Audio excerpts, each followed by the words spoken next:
안녕하세요. 이제 곧 60대 후반을 바라보고 있는 딸 하나 있는 여자입니다. 저를 소개할 때면 아줌마라고 하기엔 나이가 많고 할머니라고 하기엔 손주가 한 명도 없어 그냥 딸의 이름을 붙여 예원이 엄마라고 하는데요. 늘 딸은 이런 말을 들을 때마다 엄마한테도 이름이 있으니까 누구누구의 엄마가 아닌 엄마의 이름을 말하라고 시키곤 해요. 그럼에도 저는 예원이 엄마라고 하는 게 더 편하더라고요. 아마 저한테는 딸이 제 인생의 전부이다 보니 그 말이 먼저 튀어나오는 것 같죠. 내 이름인 이양희보다 예원이 엄마가 더 소중하고 더 값지다고 생각이 드니까요. 근데 제가 이렇게나 딸을 아끼는데 딸은 제 마음을 아는지 모르는지 어린 나이에 일찌감치 시집을 가게 되었어요. 대학 졸업하고 직장 얻어서 바로 결혼을 하겠다고 했는데 처음에는 너무 빨리 결혼을 하는 것 같아 몇 년만 더 엄마랑 같이 살다가 결혼을 하라고 되려 제가 더 반대를 하며 타일렀어요. 1, 2년 뒤에 한다고 뭐가 크게 변하는 것도 아닌데 왜 이렇게 서두르냐고 했죠. 혹시 임신이라도 됐냐고 하니 그건 또 아니라고 하더라고요. 그럼 지금 만나고 있는 남자친구가 서두르는 거냐고 물어보니 이 질문엔 약간 망설이더라고요.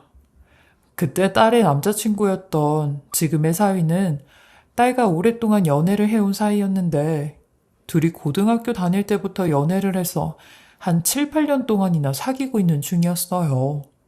그렇게 오랫동안 만나다 보니 저도 사위를 몇 번 보긴 했었는데 볼 때마다 느끼는 거였지만 사위는 딱 봐도 바르고 단정한 사람이었어요. 그리고 저희 딸한테도 잘해주고 잘 아껴주었는데 저희 딸도 그런 사위 못지않게 참 헌신적으로 순애보적으로 했어요.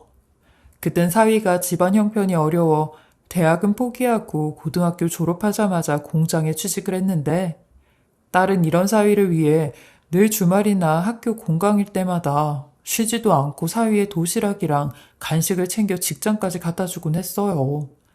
그땐 딸이 너무 그런 것 같아서 엄마로서 걱정이 되더라고요. 혹여나 저렇게 사귀다가 둘이 헤어지기라도 하면 어쩌나. 그럼 내 딸이 너무 큰 상처를 받을 텐데 하는 걱정이요. 그리고 물론 군대까지 기다려주었는데 늘 이런 딸한테 항상 선을 지키면서 적당히 해주라고 했어요. 나중에 상처받으면 어쩌려고 그러냐고요. 근데 딸은 제가 이런 말을 할 때마다 기분이 나쁜지 저보고 왜 이렇게 부정적이냐고 되려 화를 내더라고요. 솔직히 말하면 자식 가진 부모로서 내 딸이 훨씬 아까워 보였고 좀 더 나은 형편의 남자를 만나서 고생 안 하고 살았으면 했어요. 근데 결혼을 그렇게 빨리 한다고 하니 엄청 서운하더라고요. 물론 본인의 인생이고 본인이 선택하는 일이긴 하지만 부모로서 방향은 잡아줄 수 있다고 생각해 몇 년만 더 엄마랑 같이 살다가 가라고 했어요. 결혼은 정말 신중한 문제이니 천천히 생각하고 고민하고 가라고요. 그리고 나선 딸과 되판 싸웠는데 살면서 이렇게까지 싸운 적이 없을 정도로 심하게 싸웠죠. 엄마는 내가 대섭이랑 7년 동안 만나온 거 알면서 결혼을 신중하게 하라고 하면 그 말이 지금 대섭이랑 만나지 말라는 말밖에 더 돼? 대체 내가 좋다는데 왜 그래? 연애랑 결혼이랑은 달라. 결혼은 현실이란 말이야. 솔직히 대섭이 걔 맨날 월급 받은 거 자기 집에다 다 갖다 주고 남은 돈도 없어서 너한테 핸드폰 요금비 내달라고 했다며. 그 말 듣는 엄마는 속이 오죽 문드러져?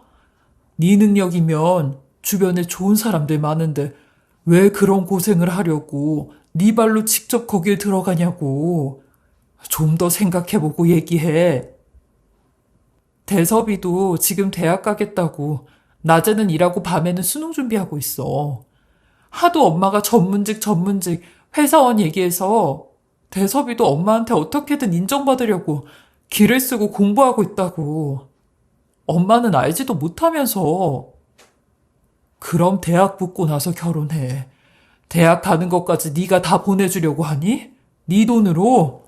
나는 눈에 흙이 들어가도 그 꼴은 절대 못 보니까 그런 줄로만 알아. 어제도 충주 둘째 이모가 전화와서 선짜리 얘기하더라. 약사라는데 너 소개시켜주고 싶다고. 내가 네 눈치 보느라 말도 못 꺼냈어. 이런 선짜리가 얼마나 많이 들어오는데. 그런 사람들은 대섭이랑 비교가 안 돼. 아빠 없는 나한테 유일하게 손 내밀어준 사람이 대섭이야. 그동안 아빠 빈자리를 걔가 다 채워줬다고. 그래서 난 그거 하나만 봐서라도 걔랑 결혼할 거야. 그러니까 엄마도 그런 줄 알아. 가뜩이나 고집이 센 딸인데 결국 저는 딸의 고집을 꺾을 수 없었어요. 딸이 밥도 안 먹고 저랑 말도 안 하고 연락도 없이 며칠 동안이나 집도 안 들어오는데 자식 이기는 부모 없다고 옛말이 하나 틀린 거 없더라고요. 내 자식은 안 그럴 줄 알았어요.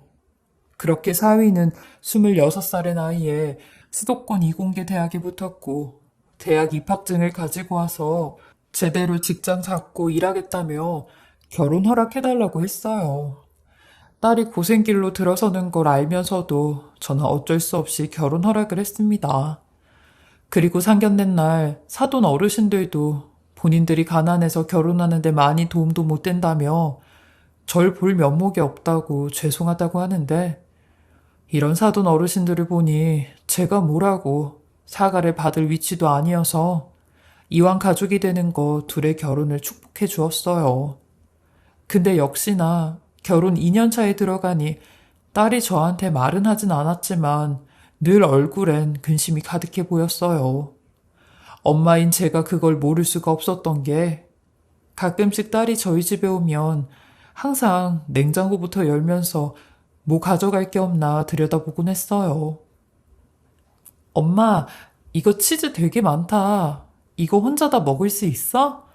다 못 먹으면 나 이따 집에 갈 때 좀 싸주라. 남기는 것보단 낫잖아. 그리고 이 나물도 나 좋아하는데. 나 이것도 좀 싸주면 안 돼? 박서방도 나물 잘 먹거든. 하기야, 집에서 돈 버는 사람은 저희 딸뿐인데, 그런 딸이 혼자 벌어 사위 뒷바라지를 하고 있으니 돈은 늘 부족했겠죠. 그래서 애도 못 낳고 맨날 야근까지 하는 것 같았어요. 이쁜 도둑이라고. 그 이후로도 딸은 맨날 저희 집에 올 때마다 지 등치만한 배낭을 메고 와선 냉장고에 있는 먹을 걸 가져갔어요. 저도 이런 딸이 가여워 딸이 온다고 하면 일부러 장을 봐놓고 다 가져가라고 했네요. 자존심이 센 딸이 행여라도 눈치를 챌까봐 늘 조심스럽게 행동을 했고요. 제가 잘 살기라도 하면 딸에게 도움을 줄 텐데 저 또한 가진 게 없으니 딸을 도와줄 수가 없어 매번 마음이 아렸어요. 그래서 가끔 저 일하는 곳에서 보너스를 받으면 그 돈은 전부 다 딸에게 주었죠. 사위는 사위대로 제 눈치를 보느라 얼굴도 잘 내비치지 않았는데 이런 사위를 마냥 미워할 수도 없었어요. 왜냐면 사위도 나름 정말 열심히 살았거든요. 어떻게든 장학금을 받으려고 밤낮으로 공부를 했고 방학에는 알바를 3개씩 뛰며 생활비를 충당했어요. 그렇게 4년제 대학을 3년 만에 졸업하더라고요. 저도 사위의 졸업이 얼마 안 남았다는 걸 듣곤 이제야 좀 숨통이 트이는 것 같았어요. 다행인 건 사위가 졸업을 해도 아직 나이가 30살밖에 안 됐으니 남자 나이 30이면 취직하기에도 딱 적당한 나이였죠. 그런데 이런 제 예상을 사위가 180도로 뒤집어 놓은 일이 생겼어요. 사위는 결혼할 때 대학 입학증을 가지고 온 것처럼 졸업을 하니 대학 졸업증을 가지고 와 이후 계획에 대해 말씀을 드리겠다고 하더라고요. 그래서 저도 향후 계획이 어떻게 되냐고 물었어요. 그러니 사위가 어렵게 말을 꺼내기 시작하는데 장모님, 제가 제 미래에 대해 많이 고민하고 고심을 해봤는데요. 아무래도 제 나이에 제 대학 타이틀에 엄청 좋은 대기업은 취직을 못할 것 같더라고요. 그래서 제가 결정한 게 의학전문대학원이에요. 거기 가서 꼭 의사 돼서 예원이랑 장모님께 효도할게요. 그러니까 4년만 더 믿고 기다려주시면 안 될까요? 제가 꼭 의사 사위가 돼서 예원이도 의사 사모님 소리 듣게 할게요. 지금은 의전원이 거의 다 폐지가 되었지만 그때는 수십 개의 대학이 있었기에 사위가 이런 얘기를 한 거였어요.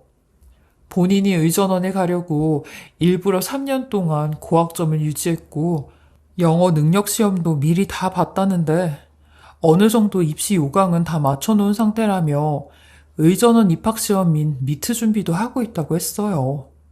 근데 문제는 따로 있었던 게 제게 학비를 좀 보태줄 수 있냐고 하더군요.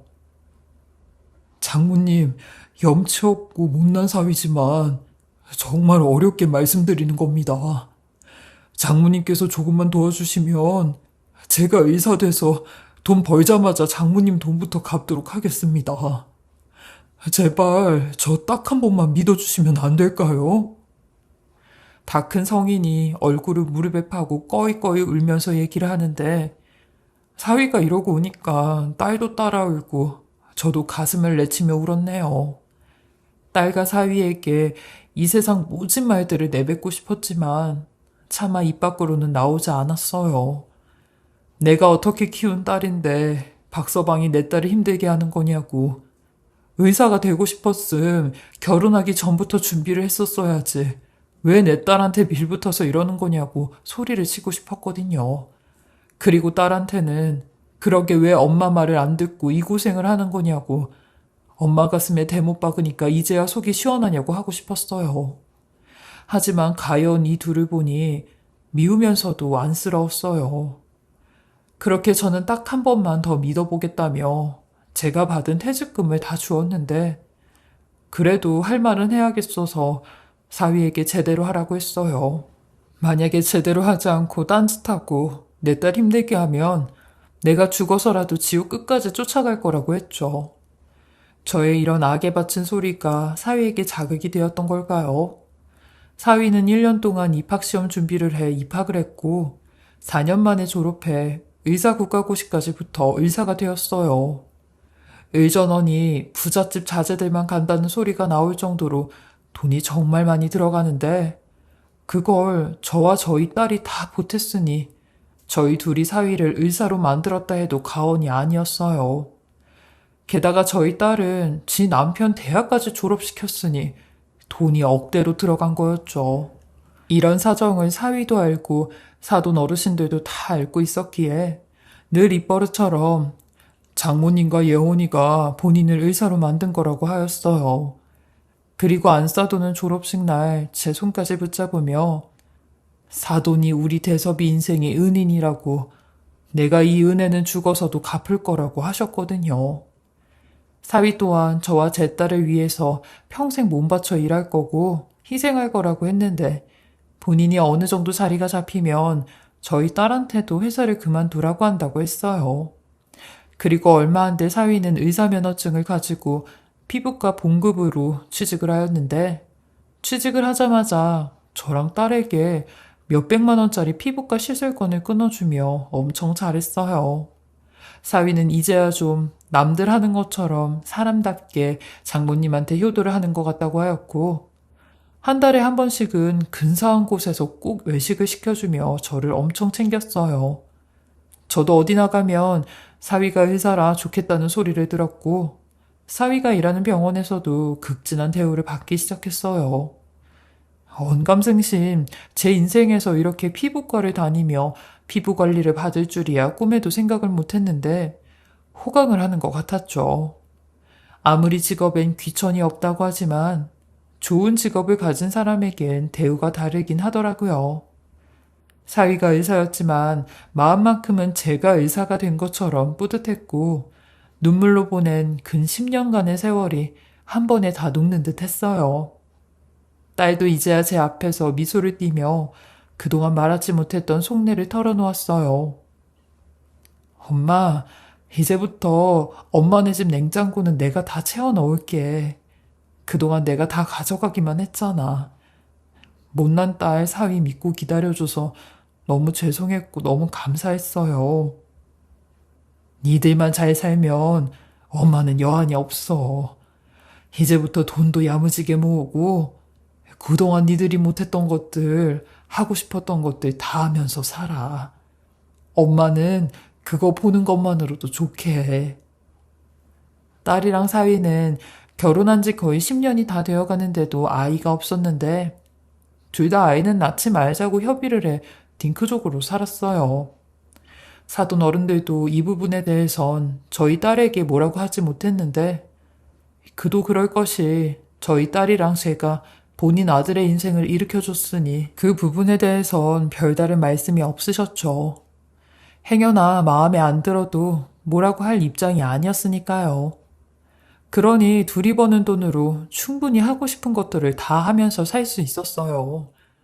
딸은 캠핑 가는 걸 엄청 좋아했고 사위는 낚시 가는 걸 엄청 좋아했는데 둘 다 활동적인 걸 좋아하니 주말이면 거의 집에 있지 않고 밖으로 나갔죠.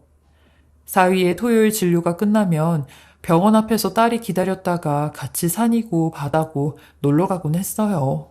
저는 살면서 하지 못했던 걸 딸은 재밌게 잘하고 사니 대리만족이 느껴지더라고요. 그리고 몇 년 후 저희 집엔 좋은 일과 나쁜 일이 동시에 생기게 되었는데 먼저 좋은 일은 사위가 페이닥터로 일한 지 몇 년 안 돼 투자자가 생기면서 개인 병원을 개업할 수 있는 기회가 생기게 된 겁니다.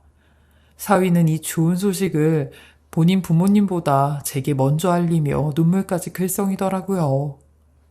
장모님 덕분에 저 개인 병원 차릴 수 있을 것 같아요. 제 고객 중에 남편분이 사업을 크게 하시는데 저를 잘 봐주셔서 저한테 투자를 하신다고 하더라고요. 본인 건물에서 병원을 하라고 하셨어요. 어머나, 이게 무슨 일이야? 몇 년도 안 돼 이런 좋은 일이 생기다니 잘 됐네. 아이 그리고 이게 다 사업성 좋은 자네 덕분이지. 내 덕이 뭐가 있나. 자네가 잘한 거지. 아니에요, 장모님. 장모님 아니었음 제가 의사나 됐겠나요? 난 오로지 자네를 믿은 거밖엔 없지. 여튼 우리 사위 정말 잘했네. 최고야, 최고. 얼른 사돈 어른들한테도 알려드려. 딸도 얼마나 좋아하던지 저한테 와선 엄마, 박서방이 나보고 그동안 나 너무 고생시켰다고 이제 일하지 말고 집에서 편하게 살으래. 이 약속 빨리 지키게 돼서 너무 좋다고 하더라. 우리가 박서방한테 열과 성을 다해서 투자하길 정말 잘한 것 같아. 비록 아직까지는 본전 회수하려면 한참 남았지만. 그리고 나쁜 일은 뭐가 생겼냐면요. 제가 평상시에도 당뇨가 심해 약을 계속 먹고 있었는데 한동안 관리를 소홀히 하다가 혈당이 높아지면서 혈관이 터졌고 고혈당으로 망막의 혈관이 손상돼 시력이 저하하게 되었어요. 당뇨 합병증이 찾아온 거죠. 그런데 정말 다행이었던 건 조기에 발견을 하면서 레이저랑 약물 치료를 받을 수 있었어요. 저도 처음엔 당뇨 망막병증이라고 자각을 하지 못해 단순히 노안이라고 생각하고 안경을 맞추러 안과에 갔다가 이 사실을 알게 된 거였는데 하늘이 도왔다고 하더군요. 그래도 눈이 아예 실명이 된 건 아니었지만 혼자 생활하는 건 어려웠어요. 그러니 딸이 자기네 집에 와서 같이 살자고 하더라고요. 물론 사위도 당연히 그렇게 하시라고 했는데 사실 저는 평생 자식들에게 폐를 안 끼치고 사는 게 목표였어요. 그런데 벌써부터 폐를 끼치게 되었으니 어찌할 바를 몰랐죠. 하지만 딸과 사위의 회유에 어쩔 수 없이 함께 살게 되었어요. 그리고 그때가 사위 병원 개원한 지 한 6개월 정도 됐을 때라 사위는 너무 바빠서 저는 딸과 함께 둘이 있는 시간이 많았어요. 그래서 적응도 금방 한 편이었는데 딸이 저 때문에 그 좋아하는 캠핑을 못 가는 것 같아 그게 미안할 따름이었죠. 엄마, 괜찮아. 나 이럴 때 엄마랑 같이 오붓하게 있어보지. 언제 이렇게 또 있어보겠어? 그리고 어차피 박서방도 바빠서 나랑 같이 못 다니잖아. 하기야 사위는 정신없이 일에만 몰두하느라 야간 진료랑 주말 진료까지 했어요. 그래서 얼굴을 보는 게 힘들었고 한 달이면 한 번 정도 다 같이 밥을 먹을까 말까 할 정도였죠. 그래서 그런가 딸이나 사위 둘 다 서로 대화도 많이 못하고 스트레스도 풀지 못하니 자주 예민해져. 별것도 아닌 거에 싸우는 횟수가 늘어나기 시작했어요. 근데 그럴수록 왜 그게 저 때문인 것 같은지 내가 있어서 싸우는 건가 싶은 자책감도 들더라고요. 둘한테 혼을 내고 싶어도 제가 얹혀 사는 입장에 큰 소리를 낼 수가 없겠더라고요. 딸은 딸 나름대로 아픈 저를 보살피느라 스트레스가 있고 사위는 사위 나름대로 돈 버느라 스트레스가 있으니 뭐라고 할 말도 없었죠. 그래서 안 되겠다 싶어 어른인 제가 먼저 둘을 불러 이야기를 했어요. 일주일에 한 번씩 내가 이모네 집에 가 있을 테니까 둘 다 그때 스트레스 푸는 건 어때? 사위는 개원하고 바쁘다 보니 힘들어서 스트레스 받을 테고 예원이는 엄마 때문에 집에만 있으려니 답답할 거 아니야. 아픈 사람 시중 드는 게 얼마나 기가 빨리고 힘든 일인지 엄마도 알아. 엄마가 일주일마다 이모네 집 가 있을 동안 너 좋아하는 캠핑 가고 사위는 나 없을 때 좀 편하게 푹 쉬던가 해. 내가 너무 니들한테 짐만 된 것 같아서 이런 제안을 하는 거야. 아유, 엄마, 무슨 소리야. 절대로 엄마 때문 아니니까 그런 말 마. 우리 둘 문제지. 거기에 엄마가 왜 들어가. 맞아요, 장모님. 절대로 장모님 때문은 아니에요. 저희가 좋은 모습을 못 보여드려서 죄송합니다. 장모님께서 편하신 대로 그렇게 하시고 싶으면 그렇게 하세요. 그렇게 세 사람의 의견을 종합한 끝에 제가 한 달에 2번 주말마다 언니네 집에 가기로 하였고 그때 딸과 사위는 밖으로 나가든지 집에서 쉬든지 한다고 하였어요. 이런 방법을 강구해 실행하다 보니 집안은 훨씬 더 조용해졌고 딸과 사위의 얼굴도 한결 여유로워졌어요. 진작에 이 방법을 쓸 걸 하는 생각이 들었죠. 그리고 여느 때와 같이 약속한 주말이 또 돌아와 저는 언니네 집에 갈 채비를 하고 있었는데 딸이 이번 캠핑은 혼자 간다고 하더라고요. 사위가 무슨 학회 모임이 있어서 1박 2일로 거길 가게 됐다며 자기 혼자 갔다 온다고 하는데 워낙에 딸은 혼자서도 캠핑을 많이 다녀봐서 저보고 걱정 말라고 하더라고요. 캠핑하는 동호회 사람들끼리 모여있는 곳이라 안전하다면서요. 근데 이런 딸의 모습이 마지막 모습일 줄은 그땐 상상도 못했어요. 딸은 캠핑장에서 잘 있다며 사진과 동영상을 보내왔는데 주말이 끝나고 집에 가니 딸은 돌아오지 않았고 연락도 두절이 돼 연락이 아예 안 됐어요. 학회 모임에서 돌아온 사위도 딸의 행방을 백방으로 수소문하였는데 끝내 알지 못했죠. 같은 동호회 사람 말로는 딸이 그곳에 왔다가 얼마 안 돼 혼자서 다른 산으로 간다며 짐을 챙겨 갔대요. 근데 그날 그곳에 호우주의보 발령이 내려 다들 위험하니 가지 말라고 말렸대요. 그런데도 딸은 어디에 홀린 사람처럼 굳이 간다며 갔다는데 그 이후로 본인들도 연락이 끊겼다는 겁니다. 저는 그 말을 듣곤 그 자리에 바로 주저앉아 버렸어요.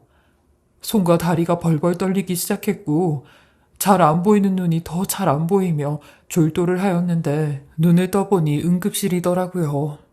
사위 말로는 경찰에 바로 신고했고 지금 경찰들이 그 산을 전부 다 수색 중이라고 했는데 아무래도 산사태의 흔적이 곳곳에 보여 목숨은 장담을 할 수 없다고 하더라고요.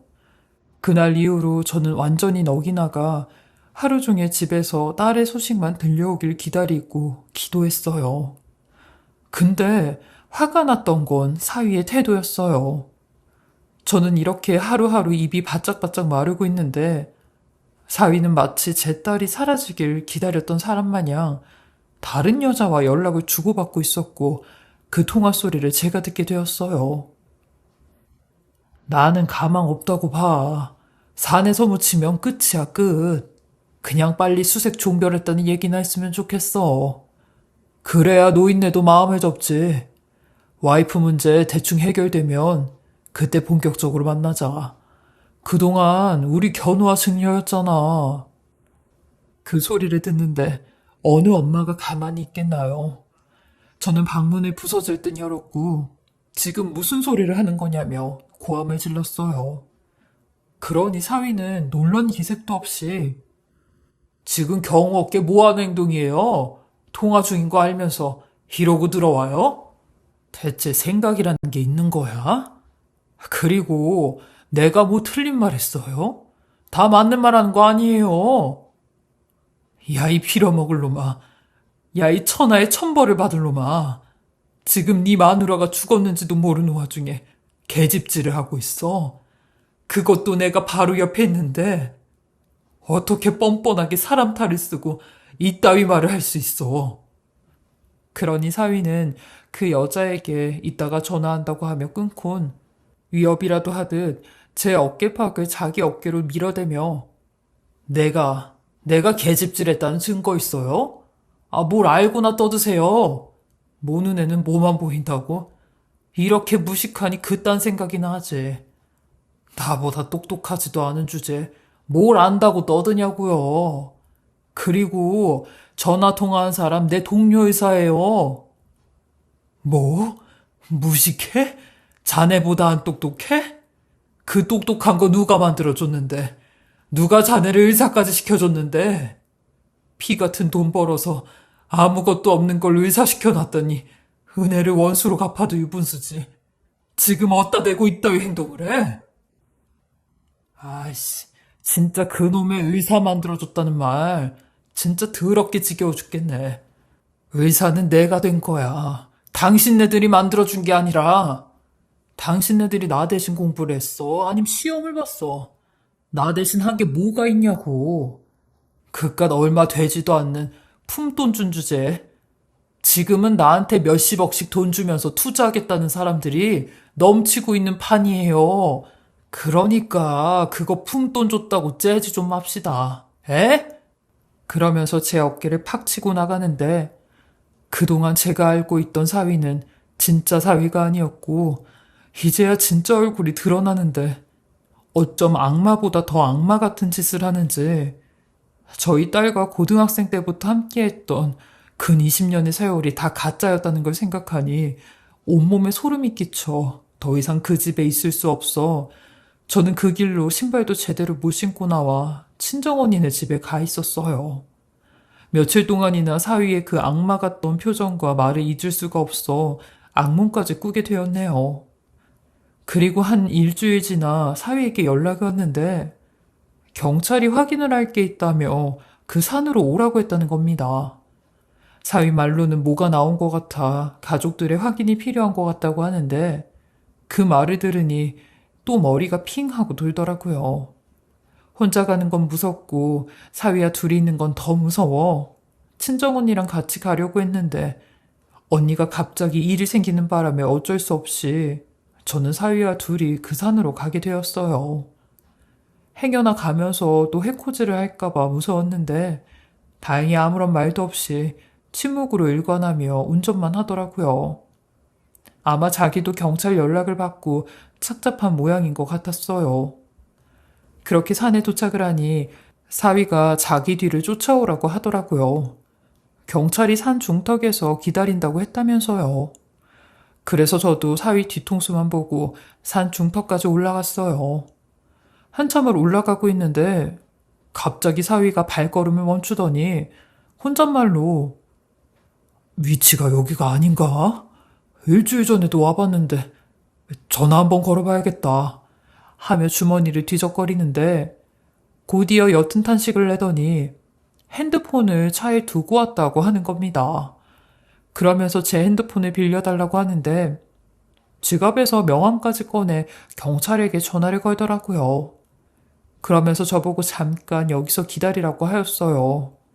한 사람은 자리에 계속 있어야 된다면서요. 그러더니 계속 뭐라 통화를 하며 나무 사이로 걸어 들어가는데 저도 그때는 정신이 반쯤 나가 있었던 게 딸의 흔적이 혹시 주검은 아닌가 싶은 두려움에 다른 생각과 판단은 전혀 하지 못한 채 사위의 말대로 그 자리에 그냥 서 있었어요. 그런데 해가 뉘엿뉘엿 질 때쯤 사위가 저를 버리고 도망을 간 걸 알게 되었죠. 산에서 해가 지는 속도는 평지에서 해가 지는 속도보다 더 빨랐는데 금방 새까맣게 되어 눈을 뜨나 눈을 감으나 똑같은 그런 상황이 되었어요. 이 표현이 그나마 그때의 상황을 제일 잘 알려주는 표현인데 정말로 아무것도 안 보이더라고요. 그렇게 저는 핸드폰마저 사위에게 뺏기고 가진 거 아무것도 없이 무작정 살려달라고 비명을 지르며 산을 헤맸어요. 그렇게 벌벌 떨며 그 긴 밤을 지새웠는데 그때의 공포는 아직까지도 기억하기 싫을 만큼 너무 큰 트라우마가 되었어요. 그땐 차라리 여기서 눈을 감은 딸과 함께 저도 같이 눈을 감고 싶은 심정이었는데 뜬 눈으로 밤을 지새우고 해가 떠오르는 걸 보자마자 저는 미친 듯이 산을 헤집고 다녔어요. 그런데 아무리 걸어도 계속 같은 곳을 맴도는 기분이 들었죠. 가뜩이나 안 보이는 눈으로 걷다 보니 넘어지기도 수차례 넘어졌어요. 그러다 보니 오기가 생기더라고요. 여기서 무너지면 내 딸도 못 찾고 이 버러지 같은 놈도 못 잡는다는 오기가요.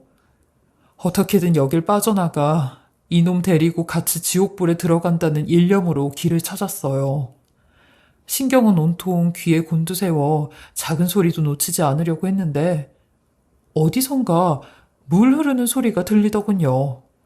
그렇게 저는 그 물소리로 따라갔는데 가다 보니 사람이 쌓아둔 돌탑도 몇 개나 보였고 그걸 보곤 근방에 길이 있을 거라 확신해 계속 내려가다 보니 역시나 초록색 판잣집이 하나 보이더군요.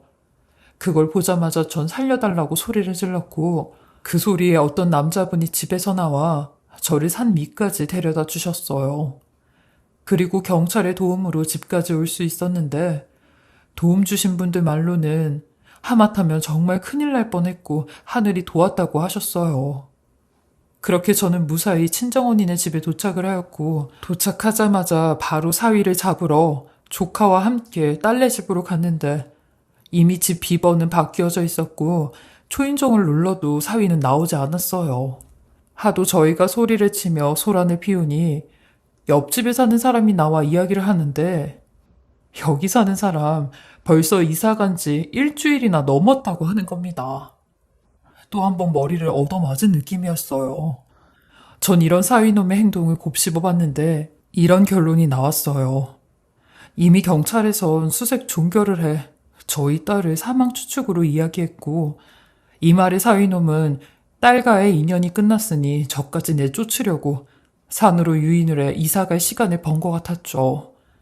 아무리 그래도 이게 사람이 할 짓인가 싶더라고요.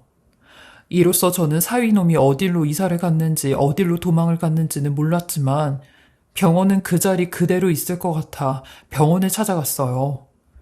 역시나 병원은 그대로 있었는데 사위가 어떤 여자와 손을 잡고 병원 안으로 들어가는 걸 보게 되었습니다.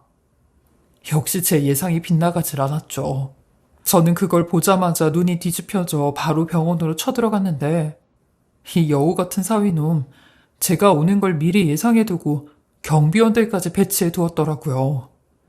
저는 어쩔 수 없이 붙잡혀 아예 들어갈 수가 없었고 안간힘을 다해 실랑이를 벌이고 있었어요. 그런데 그때 엘리베이터에서 사위놈과 손을 잡고 들어갔던 그 여자가 내리는 겁니다. 그래서 저는 그 여자의 머리채라도 잡으려고 덤벼들었는데 또 경비원이 막느라 그 여자를 그냥 눈앞에서 보내버리게 됐어요. 경비원들은 다들 그 여자에게 쩔쩔매며 깍듯하게 대했는데 그 여자가 가고 나서 말하길 저 여자가 여기 빌딩 주인의 딸인데 제가 대적할 상대가 안 된다고 하더군요. 그렇담 사위놈이 투자를 받았다고 한 빌딩 주인의 딸과 바람을 피고 있다는 건데 언제부터 바람을 피운 건지 기가 막히더라고요.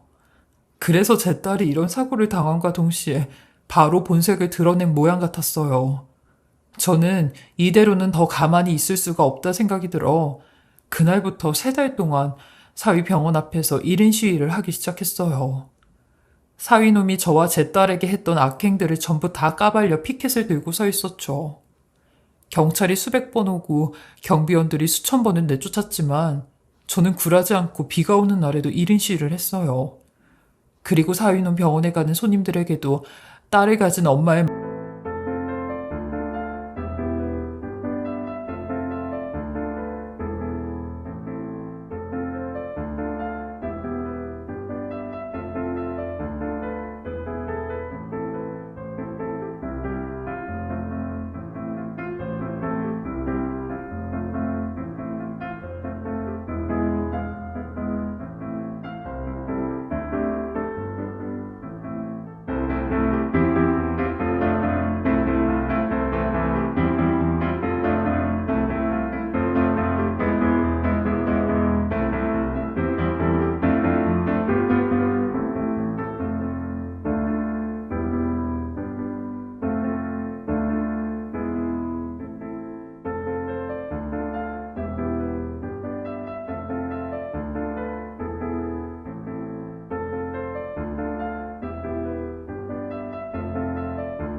마음으로 처절하게 호소했는데 손님들도 제 말을 듣곤 다들 이 병원 안 되겠네 라는 말을 하더군요.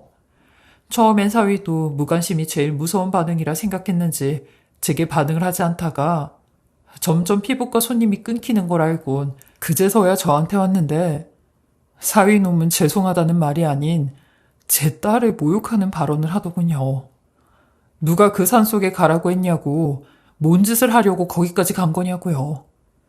어차피 경찰에선 이미 수색도 끝났고 알 수 없다고 종결이 됐는데 자기도 피해자라며 저희 딸의 생사가 3년 이상 불분명해져야 이혼을 할 수 있는데 지금은 이혼도 못하고 재혼도 못하는 상황이라 피해자라네요. 그 말을 듣는데 정말 이 정도로 쓰레기일 줄은 생각도 못했어요. 자식이 죽었다는 말과 흔적도 없다는 말을 들은 애미한테 이딴 소리를 짓거리다니 이게 사람이 맞나 싶었죠. 근데 이런 쓰레기 같은 사위놈은 이 상황에서 자신의 상간녀와 재혼 약혼식까지 올린다는 소식을 듣게 되었어요. 이 소식에 저희 친정 식구들은 단체로 울분을 토했고 약혼식에 가서 깽판을 치고 오자고 했어요. 까짓것 벌 받으면 받는 거라고요. 근데 저도 다른 건 몰라도 사돈 어른들 얼굴은 한번 봐야겠다고 생각했어요. 자기 며느리가 없어진 지 고작 6, 7개월밖에 안 됐는데 자기 아들 말릴 생각은 안 하고 아들이 하자는 대로 하는지 묻고 따져야 했어요. 매번 저한테 이 은혜는 평생 갚겠다고 했던 인간들이 이딴 짓거리를 하고 있나 싶었죠. 어떻게 그 집안 사람들 하는 짓거리가 다 똑같고 가식인지 구역질이 날 정도였어요. 저는 어렵게 사위 지인으로부터 약혼식 장소를 알아냈는데 이건 뭐 약혼식이 아니라 약혼식을 가장한 결혼식을 하는 거였어요. 가족, 친지, 손님들을 다 불러 거대하게 하는 잔치였죠. 저도 친정 식구들과 다 같이 그곳에 가긴 했지만 일은 저 혼자 한다고 했어요. 가족들한테까지 피해를 주기 싫었거든요. 저는 그놈의 악행이 담긴 수백 장의 비방물을 가슴에 품고 나름 변장까지 해 그곳에 들어갔고 밖에서 식이 시작되기를 기다리고 있었어요. 저도 이런 일은 난생 처음 있는 일이라 몸이 바들바들 떨렸지만 억울한 딸을 위하는 일이라 생각하니 마음이 굳어졌어요. 사람들의 박수갈채와 환호성이 들리고 조용해질 때쯤 저는 문을 열고 들어가 마주보고 서 있는 사위놈을 향해 사기꾼 날강도 쓰레기라며 소리를 질러댔어요. 10년 동안 내 딸한테 빌부터 의사까지 만들어놨더니 내 딸 죽자마자 이혼도 안 하고 돈 많은 여자랑 재혼을 하는 거냐며 저런 인간 쓰레기가 어딨냐고 난리를 쳤죠. 순식간에 사람들은 수군대기 시작했고 사위놈이랑 안싸돈이 저를 향해 막 달려오는데 저는 들고 있던 유인물을 사정없이 하늘에 뿌려대며 저놈의 실체를 밝히겠다고 했어요. 그리고는 얼마 안 돼 사위 가족들에게 제압이 되어 발버둥을 치고 있는데 그때 누군가 저를 일으켜 세우며 사위를 바닥으로 밀치는 겁니다. 저는 혼비백산으로 일어나 그 사람의 얼굴을 보았는데 그 사람의 얼굴을 보자마자 기겁을 하고 말았어요. 저뿐만이 아니라 거기에 있던 모든 사람이 기겁을 했는데 저를 도와준 사람은 다름 아닌 제 딸이었어요. 딸은 사위놈의 얼굴을 몇 번이나 내리치며 그간 있었던 모든 일을 다 밝히겠다고 하였고 롤스크린에 영상을 하나 재생하기 시작하는데 그 영상에는 사위가 저희 딸 모르게 바람을 펴온 것들과 저한테 막대했던 것들 그리고 본인이 실종을 할 수밖에 없었던 이유들이 나왔는데 이 모든 증거들을 전부 다 모으기 위해 사라졌다고 하더라고요. 그리고 마지막엔 사위놈이 운영하는 피부과에서 제품을 재사용하는 것까지 까발렸는데 사위 인생이 한순간에 무너지게 되는 순간이었죠.